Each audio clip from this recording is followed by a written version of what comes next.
ఇంతకీ వాగ్భూషణం అంటే ఏంటండి? 4 పదాలు మనం మాట్లాడుకున్నాం కదా!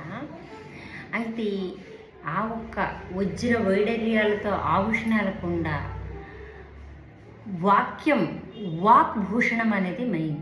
వాగ్భూషణం, వాక్ అంటే మాట, భూషణం అంటే ఆభరణం. అది మితం, ఎంత అవసరమో అంతే మాట్లాడు. హితం, మాట్లాడిన మాట ఒకరికి ఉపయోగపడింది, ఒకరి మంచి గురించి మాట్లాడు. మితం, హితం. ప్రియం, ప్రియం అంటే ఆడిన మాట ముత్యాలా ఉండాలి, వినడానికి ఇష్టపడాలి, అలా మాట్లాడు. 4వది సత్యం.